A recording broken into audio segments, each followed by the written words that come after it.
आपकी वोट पे उनका अधिकार कैसे बैठता है जो आपको अपना नहीं मानते, जो आपकी बस्तियों में भी नहीं आते। मैं आता हूं गलियों में घूम घूम के। आज तो मेरी मजबूरी है कि मुझे जल्दी जल्दी सभा करनी है, आचार संहिता भी ये लोगों के बीच पहुंचना। मैं हेलीकॉप्टर से आया, लेकिन वो किराए का है ना, मैं आपके किराए का हूं ना आप मेरे किराए के हो। आप भी मेरे और मैं भी आपका। मगर ये बता, सुनो, ये मिट तो सकता है आपके लिए, लेकिन इसको कोई खरीद नहीं सकता। ये आपका खून है और इसके पीछे चंद्रशेखर आजाद खड़ा है। अगर ये काम करेगा तो गरीबों मजलूमों के लिए, ये अमीरों का पिट्ठू बन के काम नहीं करेगा सिरोन में।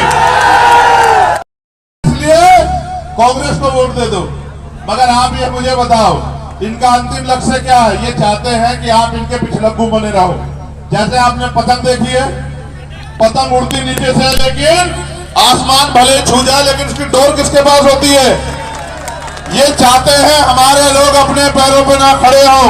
इनको पता है कि अगर उनके बीच का व्यक्ति आगे बढ़ गया तो इनकी दुकानदारी बंद हो जाएगी, इनकी धर्म की राजनीति बंद हो जाएगी, इनकी तानाशाही बंद हो जाएगी। आपको याद होगा जब CAA NRC का मामला हुआ और हमारे सम्मानित लोग यहाँ बैठे हैं, मुझे 250 लाठियां मार के जेल में बंद किया 28 दिन जब मैं जमा मस्जिद में गया था। मैंने कभी आपको अकेला नहीं छोड़ा। अगर आप सच में कहते हो कि चंद्रशेखर भाई हमें आपकी जरूरत है, तो इस बार आप गब्बर को आशीर्वाद दे देना। फिर देखना कि कोई तानाशाही भ्रष्टाचारी आपकी तरफ आंख उठा के नहीं देखेगा। आपकी तरफ उठने वाली हर आंख को जवाब देने के लिए चंद्रशेखर आजाद खड़ा है। और आप जानते हैं, कभी भी अगर किसी कमजोर पर अत्याचार हुआ, मेरे लोगों बताओ, आपके मध्य प्रदेश के नेता आपके लिए लड़ रहे थे या भीम आर्मी आपके लिए लड़ रही थी? आप बताओ, कोई ऐसा मौका बताओ जब आपको निराश किया हो, मेरे लोगों बताओ। तो आप ये भी बताओ कि आपकी वोट पे उनका अधिकार कैसे बैठता है जो आपको अपना नहीं मानते, जो आपकी बस्तियों में भी नहीं आते। मैं आता हूं गलियों में घूम घूम के। आज तो मेरी मजबूरी है कि मुझे जल्दी जल्दी सभा करनी है, आचार संहिता भी ये लोगों के बीच पहुंचना। मैं हेलीकॉप्टर से आया, लेकिन वो किराए का है ना, मैं आपके किराए का हूं ना आप मेरे किराए के हो। आप भी मेरे और मैं भी आपका। मगर ये बताओ, मेरी बहनें यहाँ खड़ी है, मेरी बहनें यहाँ खड़ी है, बीच में दिख रही है। बताओ, क्या तुम्हें अपने भाई पे भरोसा नहीं है क्या?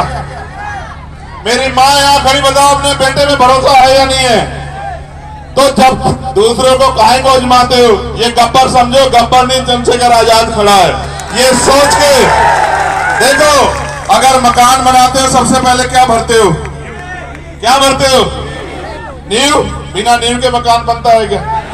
अगर ताकत चाहते हो, जिनके पास राजनीतिक ताकत नहीं होगी उनके साथ अन्याय भी होगा, अत्याचार भी होगा, जुल्म भी होंगे, उनकी जमीन भी दबाई जाएगी, उनके साथ शोषण भी होगा, धर्म के नाम पे उनके साथ अन्याय भी होगा।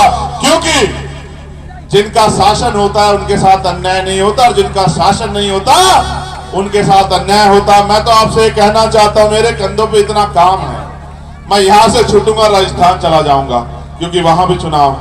लेकिन मैं ये सोचता हूं, मैं भी आ रहा था और वो अशोकनगर था, मैं एक गांव में चला गया। गांव के लोगों ने बहुत अपनी वो चादर बिछा रखी थी। मैं इनके साथ बैठा, मैंने माओ को देखा, गरीबी, बेबसी, लाचारी, ना पक्के मकान है, ना AC है, ना मोटरसाइकिल है, ना खाने को रोटी है, ना पीने को पानी है, ना पहनने को अच्छे कपड़े, कपड़े भी फटे हुए। मेरा दिल जो है रो पड़ा। मैंने कहा बताओ, ये तमाम सरकारें बदलती है, इनसे टैक्स लेती, इनकी तरफ नहीं देखती। क्यों नहीं देखती? क्योंकि उनको आपसे एक ही मतलब है, वो क्या है कि आपकी वोट आपके पास है। मेरे साथियों, याद रखो, ये बाबा साहब अम्बेडकर की दी गई वोट उनके 4-4 बच्चों की कुर्बानियों से दी गई है। अगर ये वोट का अधिकार ना होता, ये ताकतवर लोग आपकी बस्तियों में भी नहीं आते, आपकी तरफ आंख उठा, आपकी तरफ, आपकी बस्तियों की तरफ देखते भी नहीं, और आपको जुल्म जाति के शिकार होना पड़ता। ये वोट का अधिकार है, इसलिए हमें चाचा ताऊ भी कहते हैं, हमारे पैर भी छूते हैं, हमारे पैर भी धोते हैं। इसलिए आपसे कहना चाहता हूं, आप बताओ, इस गुलामी की बेड़ियों में जियोगे या गुलामी की बेड़ियां काटने का काम करोगे? आप बताओ, दोनों हाथ उठा के बताओ। वो जो पीछे खड़े हैं पेड़ के नीचे, वो जो जैकेट पहने लोग हैं, बताओ, गुलामी की बेड़ियां इस बार काटोगे नहीं काटोगे? मेरे लोगों, 5 साल जो यहाँ भीम आर्मी के लोगों ने दिन रात मेहनत की है, ना धूप देखा, ना छांव देखी, ना बारिश देखी, ना तूफान देखा, ना आंधी देखी, ना लाठियां देखी, ना मुकदमे।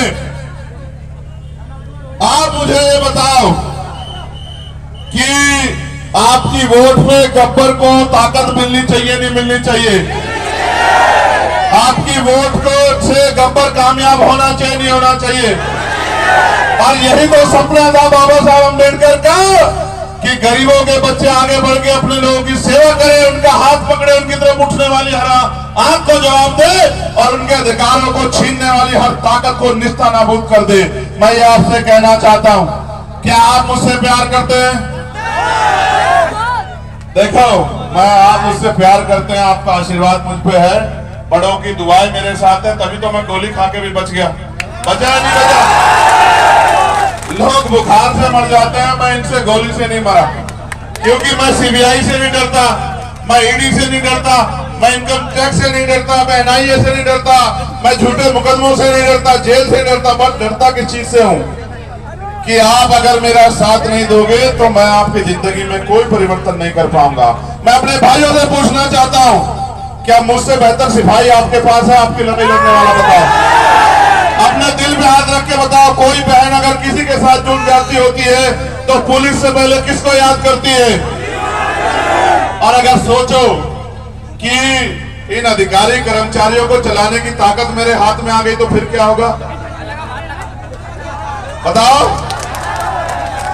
किसी गरीब के साथ अन्याय हो जाएगा, किसी के गरीब के घर, मजलूम के घर बुलडोजर चल जाएगा, किसी बहन बेटी का अपमान हो जाएगा, कोई जालिम दरिंदा किसी बेटी की तरफ आंख उठा के देख लेगा।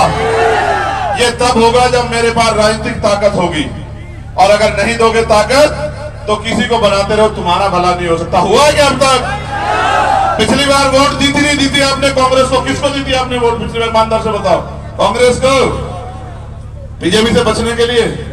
कांग्रेस के लोग ही तो टूट के बीजेपी हुई नहीं हुई। आप ये बताओ, अगर कांग्रेस का विधायक यहाँ जीत भी गया तो 2 दिन का कांग्रेस का है, 4 दिन का कांग्रेस का है, 10 दिन का कांग्रेस का। आपको तो ये भी नहीं पता क्या गब्बर को कोई खरीद सकता है? चलो, ये मिट तो सकता है आपके लिए, लेकिन इसको कोई खरीद नहीं सकता। ये आपका खून है और इसके पीछे चंद्रशेखर आजाद खड़ा है।